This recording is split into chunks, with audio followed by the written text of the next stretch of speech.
Hi hello friends welcome to Yog stock. మనకి పవన్ కళ్యాణ్ సినిమాలో మన ప్రకాష్ రాజ్ క్యారెక్టర్ ఉంటుంది కదా, బస్ ఎక్కి టికెట్ కొంటాడు. ఆ టికెట్ చింపిస్తాడు అనమాట. ఆ తర్వాత డబ్బులు ఇచ్చేటప్పుడు కూడా మనోడు చింపిస్తాడు అనమాట. అదేంది అది చింపించావంటే మనం నా టికెట్ చింపియలేదా అని అంటాడు. సో ఆ టైప్లో నిజంగా ట్రంప్ ఏం చేస్తున్నాడో మొనార్క్ అంటాడు కదా, మరి మొనార్కా ఏంటి అసలు ఎవరికి అర్థం కావట్లేదు. బేసిక్గా ఇప్పుడు ఏంటంటే యుక్రెయిన్కి ఎయిడ్ అనేది ఆపేశాడు. ఫైనాన్షియల్ ఎయిడ్ ఆపేశాడు, ఆర్మీ ఎయిడ్ ఆపేశాడు. అసలు ఏది లేదు. ఎందుకు ఆపేవయ్యా అంటే పీస్ డీల్ సైన్ చేయడానికి.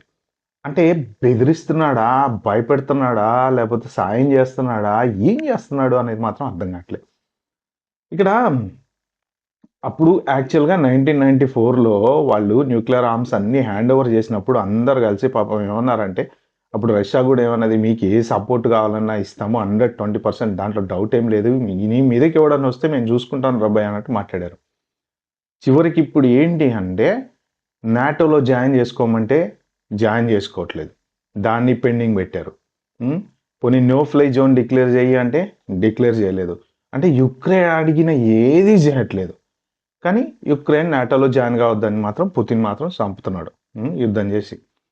సో ఇప్పుడు ట్రంప్ ఈ యుఎస్ఏ ఆపటం వలన ఎట్లా అంటే యుక్రెయిన్ ఆల్మోస్ట్ చిన్న పిచ్చుక మీద బ్రహ్మాస్త్రం లాంటిది ఇది. ఉక్కిరి బిక్కిరి అయిపోతారు కదా. ఎందుకంటే ఇప్పుడు పెద్ద కంట్రీ వాళ్ళు ఇచ్చే పెద్ద సపోర్ట్తోనే ఇన్ని రోజుల నుంచి వీళ్ళు యుద్ధం చేస్తున్నారు. యూరప్ ఇచ్చేది ఎంత, ఏదో జస్ట్ ఒడ్ల గింజల బియ్యపు గింజ అంత సాయం చేస్తుంది యూరప్ అంతే. వీళ్ళ దగ్గరే డబ్బులు లేక కింద మీదకి అవుతున్నారు. వీళ్ళు ఏమి ఇస్తారు? సో మెయిన్ డబ్బులు ఇచ్చేదంతా యుఎస్ నుంచి డబ్బులు కానీ ఆయుధాలు కానీ మొదట్లో వాళ్ళు ఆయుధాలు ఇచ్చినప్పుడు కండిషన్ పెట్టారు. ఏం పెట్టారు? మీరంతటా మీరు యుక్రెయిన్ అంతటా యుక్రెయిన్ వెళ్ళి రష్యా మీద యుద్ధం చేయకూడదు. సెల్ఫ్ డిఫెన్స్ కోసమే వాడాలి. ఒకవేళ మీ మీదకి ఎవడైనా యుద్ధం చేయడానికి వస్తే, రష్యా యుద్ధం చేయడానికి వస్తే సెల్ఫ్ డిఫెన్స్ కోసమే మీరు వాడాలి అన్నారు. అలాగే సెల్ఫ్ డిఫెన్స్ కోసమే వాళ్ళవి వాడారు అప్పుడు. కానీ ఇంక రష్యా పోను అది అగ్రెసివ్‌గా వెళ్ళిపోతున్న టైంలో బైడెన్ ఏం చేశాడంటే దాన్ని కొంచెం సడలిచ్చాడు ఆ నిబంధనలన్నీ. సడలిచ్చినప్పుడు ఇంక వీళ్ళు దూకుడు పెంచారు. టపా ఎళ్లారు. రష్యన్ టెరిటరీలోకెళ్లారు. రష్యాలో కొంత ఏదో భూభాగాన్ని ఆక్యుపై చేశారు. బట్ వీళ్ళు ఆక్యుపై చేసిందెంత? రష్యా 20% క్రిమియాని ఆక్యుపై చేసిన తర్వాత, క్రిమియా పెద్ద ప్లేస్ కదా. ఓవరాల్ 20% ఆక్యుపై చేసింది రష్యా. సో వీళ్ళు ఎంతసేపటికి డిఫెన్స్‌లోనే ఉన్నారు తప్ప ఏం పెద్ద ముందుకెళ్ళలేకపోతున్నారు. మొన్న జెలెన్స్కీ ఫేస్ చూస్తే చాలా అంటే ఒక రకంగా పాపం అనిపిస్తుంది. ఇంకొక రకంగా అమాయకుడు బక్రా అయిపోయాడేమో అనిపిస్తుంది. అందరూ తోసారు, ఎగదోసారు యుద్ధం చేయి అని. రష్యా మీద యుక్రెయిన్ గెలుస్తుందని యుద్ధం చేయమన్నారా వీళ్ళంతా? మరి ఇక్కడ ఎవరి స్వార్థం వాడిది? ఎవరికి నిజంగా స్వార్థం ఎవరిదో? యూరోపోళ్ళు ఏం హెల్ప్ చేస్తారో ఇప్పుడు? యూఎస్ ఎయిడ్ లేకుండా, యూఎస్ వెపన్స్ లేకుండా, అసలు ఏ సహాయం గనక యూఎస్ నుంచి లేకపోతే మాత్రం అసలు యుక్రెయిన్ పరిస్థితి అంధకారం అయిపోతది. సో ఇప్పుడు ట్రంప్ ఏమంటాడు? నాకా రేర్ ఎర్త్ మినరల్స్‌లో 50% వాటా కావాలంటాడు. జెలెన్స్కీ ఏమంటాడు? అయ్యా నువ్వు నాకు అప్పుడు సాయం చేస్తా అన్నావు, చేయలేదు. మా న్యూక్లియర్స్ అన్ని హ్యాండ్ ఓవర్ చేసేసాము. సో ఇప్పుడు మేము మీకు ఇస్తే పరిస్థితి ఏంటి? నాకు రేపొద్దున ఈ ఆర్మీ వాళ్ళు ఇక్కడి నుంచి వెళ్ళిపోతారని గ్యారంటీ ఏంటి? రష్యా మళ్ళీ అటాక్ చేయదని గ్యారంటీ ఏంటి? సో ఇందులో కొంత స్వార్థంగా జెలెన్స్కీ ఆలోచించింది ఏంటంటే, okay rare earth minerals deal గనక మన అమెరికాకి సైన్ చేస్తే వాళ్ళు ఇక్కడ మైనింగ్ చేసుకుంటారు కాబట్టి అమెరికన్ ఆర్మీ ఎట్లైనా వాళ్ళకి సపోర్ట్ కోసం వచ్చినట్టునే మనకు కూడా సపోర్ట్ ఇస్తారేమో అన్న ఉద్దేశంతో డీల్ సైన్ చేస్తా అంటాడు. కానీ ట్రంప్ ఏమంటాడు? వాటా కావాలంటాడు. మేమేమో వచ్చి అక్కడేమో ఉండను నాయన, మా ఆర్మీ మేము తీసుకొచ్చుకుంటాము. ఓకే మాకు వాటా కావాలి. కేవలం నేను పీస్ డీల్ చేస్తా, యుద్ధం ఆపుతా. అటు వాడితో మాట్లాడతా, ఇటు నీతో మాట్లాడతా, యుద్ధం ఆపుతా అంటాడు. కానీ యుద్ధం ఆపుతా నువ్వు గ్యారంటీ ఇస్తావా? గ్యారంటీ ఇవ్వను. మరి ఆ 20% రష్యా ఆక్యుపై చేసింది కదా, మరి అవన్నీ మాకు ఇప్పిస్తావా? అసలు దాని గురించి మాట్లాడకు. ఓన్లీ డీల్ గురించి మాట్లాడు. లేచిన దగ్గర నుంచి జనాలు చస్తున్నారు అంటావు, యుద్ధం చేస్తున్నావు అంటావు, అన్ని రకాలు నువ్వే అంటావు. కాబట్టి ఆ డీల్ ఆపటానికి పోనీ డీల్ ఆపడానికైనా ఇప్పుడు పుతిన్‌ని తీసుకొచ్చి ఇద్దరిని టేబుల్ మీద కూర్చోబెట్టి ఫేస్ టు ఫేస్ మాట్లాడుకోండి అని తడెంపెర్లా పక్కన కూర్చొని, అరే బాబు మీరు మాట్లాడుకోండి, డీల్ ఆపేసేయండి. ఆడు నాకు సైన్ చేస్తాడు, నువ్వు నాకు సైన్ చేయి, యుద్ధం ఆపేసేయండి అనేమన్నా చేస్తాడా? లేదు. ఎంతసేపటికి నాకు రాసి అంటాడు. రాసి ఇచ్చిన తర్వాత వాడు యుద్ధం ఆపుతాడని గ్యారంటీ ఏంటి?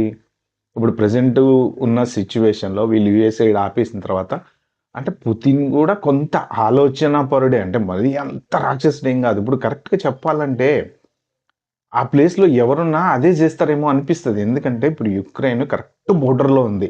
ఆల్‌మోస్ట్ ఆల్ ఒక 2000 కిలోమీటర్స్ వచ్చేసి రష్యాకి ఆనుకోనుంది.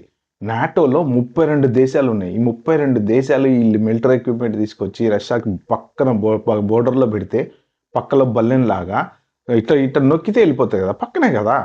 రేపు పొద్దున ఏదన్నా పెద్ద మూడో ప్రపంచ యుద్ధం లాంటిది జరగడానికొస్తే ఈజీగా ఏసేయొచ్చు గదా! రష్యాని. మరి వాడి పాయింట్ ఆఫ్ వ్యూలో చూస్తే వాడిది కరెక్టే గదా! వాడేమంటాడు "నువ్వు నాటోలో చేరొద్దు.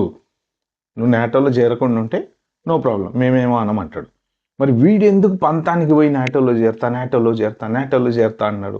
వీళ్ళెందుకు రెచ్చగొడుతున్నారు? ఇదంతా విచిత్రమైన సమస్యలాగుంది. కానీ ట్రంపు ఎయిడ్ ఆపటం అనేది మాత్రం కొంత బాధాకరమైన విషయమే. ఎందుకంటే ఇప్పుడు పోనీ యుద్ధం ఆపిన తర్వాత ఎయిడ్ ఆపితే ఓకే. ఫైన్. No problem. ఎట్లో గట్ల ఆళ్ళు సర్వైవ్ అయితారో, ఆళ్ళ బతకాలేదో బతుకుతారు. యుద్ధం ఆగట్లేదు. ఎయిడ్ ఆపితే ఆడ పోయి ఏం జేయాలి? అసలే మన కమెడియను, సినిమా యాక్టరు అంతంత మాత్రం ఆలోచిస్తున్నాడు. అంటే కొన్ని న్యూస్ ఛానెల్స్ ఏం జెప్తున్నాయంటే, "వీడు తోపురా, ఈడు మగాడురా బుజ్జి ఎళ్లి ట్రంప్‌కే ఎదురు తిరిగొచ్చాడన్నాడు." వాడేముంది తెల్లారి పొద్దున ఒక్క నొక్కు నొక్కాడు. ఖతం పైసలన్నీ ఆగిపోయినాయి. ఆల్రెడీ ట్రంపు రెచ్చిపోతున్నాడు. ఎనక ఎలాన్ మస్క్‌ని జూసుకొని, ఈళ్ళంతా డబ్బున్నోళ్ళందరిని జూసుకొని పెద్ద పెద్ద బిజినెస్ మ్యాగ్నెట్లున్నారు. ఈసారి మెజారిటీ ఎక్కువొచ్చింది. పోయినసారి కన్నా 2016 కన్నా ఇప్పుడు మెజారిటీ ఎక్కువొచ్చింది. ఆ! కాబట్టి ఇష్టం వచ్చినట్టు బిహేవ్ చేస్తున్నాడు. నేను ఏదైనా చేయగలనంటాడు. టారిఫ్‌లేసి పడేస్తా, అదేసి పడేస్తా, ఇది వేసి పడేస్తా అంటాడు. మళ్ళీ మీదికెళ్ళి ఏమో అరే! నీ దాంట్లో పాపం జనాలు చచ్చిపోతున్నారు గదా! మళ్ళంతమంది చచ్చిపోతున్నారు గదా! పాపం అంటాడు. మరి అది ఇంటేనేమో అరే! నిజమే కదా! పాపం జనాలు చచ్చిపోతున్నారు. వీడేదో పీస్ డీల్ చేస్తా అంటున్నాడు. నేను పవర్‌లో ఉంటే లాస్ట్ టైమ్ అసలు యుద్ధమే రాకపోయేది అంటాడు. అంటే ఒక రకంగా ఆలోచిస్తే యుద్ధం వస్తే జనాలు చచ్చిపోతారు గదా! పాపం జనాలు ఆర్మీని పక్కన పెట్టండి. ఆర్మీ పాపం వాళ్ళు ఆల్రెడీ వాళ్ళ లైఫే సాక్రిఫైడ్ లైఫు. కామన్ పీపుల్ ఎవరైతే ఉన్నారో వాళ్ళు చనిపోతారు కదా! బిల్డింగ్‌లు పడిపోయి, కింద చనిపోయి, చిన్న పిల్లలు, ఆడవాళ్ళు, పెద్దవాళ్ళు వీళ్ళందరూ చనిపోతారు. ట్రంప్ ఏమో అదే అంటాడు.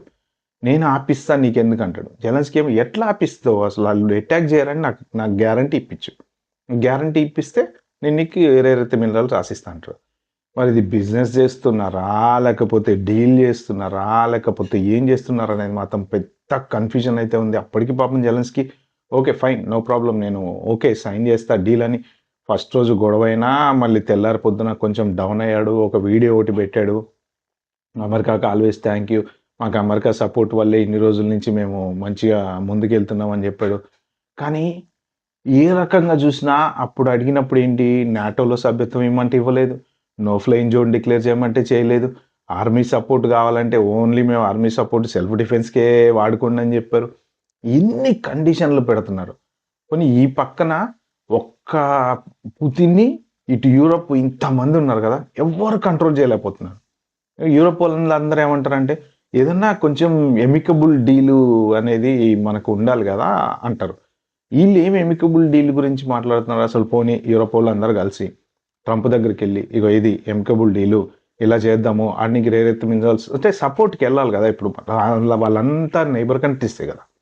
నాటోలో ఉన్నారు. నైబర్ కంట్రీసే. అందరూ కలిసెళ్లి కూర్చొని ట్రంప్ దగ్గర కూర్చొని వీళ్ళు మీటింగులు పెట్టుకోవటం గాదు. అక్కడేంటంటే మేజర్ ప్లేయర్ ఎవడైతే కింగ్ ఉన్నాడో అక్కడ అమెరికాలో ఉన్నాడు. వాళ్ళ దగ్గరికెళ్లి కూర్చొని మాట్లాడకుండా వీళ్ళిక్కడ మీటింగులు పెట్టుకొని సపోర్ట్ అంటా ఉంటారు. వీళ్ళ పరిస్థితి దివాలా తీసి కూర్చుంది. ఇక్కడ సపోర్ట్ చేసేంత పరిస్థితి లేదు. దాదాపు వరల్డ్‌లో ప్రతి బోడు ఆయుధాల కోసం అమెరికా మీదే డిపెండ్ అయ్యి ఉన్నారు. One of the big exporter America. తర్వాత రష్యా. ఈ చైనా వోడు వాళ్ళకి వాళ్ళు తయారు చేసుకుంటున్నారు. సో, ఈ పరిస్థితుల్లో ఏంటి ఈ గ్రూప్ ఆఫ్ పీపుల్ అంతా ఎళ్ళాలా ట్రంప్‌తోని కూర్చోవాలా? అన్న ఏం చేద్దాం చెప్పు మరి ఏంది సెటిల్ చేద్దాం ఏదో ఒకటి. ఇక్కడ పరిస్థితి అంతా బాలేదు. ఓకే. మా దగ్గర చెప్పుకునేంత డబ్బులు లేవు. నువ్వు పుతిన్‌ని తీసుకురా కూర్చోబెట్టి మాట్లాడు. మంచి పీస్ డీల్ అందరిని కూర్చోబెట్టి చేస్తే అది పీస్ డీల్ అవుతది. సో, నా ఉద్దేశంలో పీస్ డీల్ ఏందంటే రేర్ ఎర్త్ మినరల్స్ ఏవో మనకి బ్యాటరీలు తయారు చేయడానికో, లేకపోతే న్యూక్లియర్ రియాక్టర్ తయారు చేయడానికో, బిజినెస్‌లో వాడేదానికో రాయించేసుకొని, "అన్న నువ్వు బో నేను మాట్లాడతా వాడితోని" అంటే రేపు పొద్దున వాడు ఇనకపోతే ఇక్కడ సంతకం పెట్టించుకున్న తర్వాత పరిస్థితి ఏంది? సో, నా ఉద్దేశంలో పీస్ డీల్ అంటే ట్రంప్ ఇద్దరిని కూర్చోబెట్టి మాట్లాడి సెటిల్ చేసి డౌన్ ద టేబుల్ అగ్రిమెంట్ రాసి నువ్వు వాడనేమనద్దు ఇవ్వాలి నువ్వు నాకేమి ఇవ్వాలో ఇచ్చేసే అని చెప్పి రాసి సంతకాలు పెట్టాలని అదైతే కరెక్ట్ పీస్ డీల్ అని నాకు అనిపిస్తుంది. బట్ మీరేమనుకుంటారు? అంటే ట్రంప్ మొనార్క్ కాబట్టి ఇష్టం వచ్చినట్టు ఆపుతున్నాడు, ఏడు ఆపేశాడు, ఏదనుకుంటే అది చేస్తున్నాడు అని మీరు అనుకుంటున్నారా? లేదు జెలెన్స్కీ తప్పు చేస్తున్నాడు, తొందరపడుతున్నాడు, అనవసరంగా నాటోలో జాయిన్ అవుతా అని చెప్పి ఓ ఇక ఉరుకులు పరుగులు పెడుతున్నాడని మీరు అనుకుంటున్నారా? తప్పు జెలెన్స్కీదా, ట్రంప్దా? మీరు కామెంట్ సెక్షన్లో తెలపండి. Okay friends, please stay tuned and like, share, subscribe to my channel. Thank you.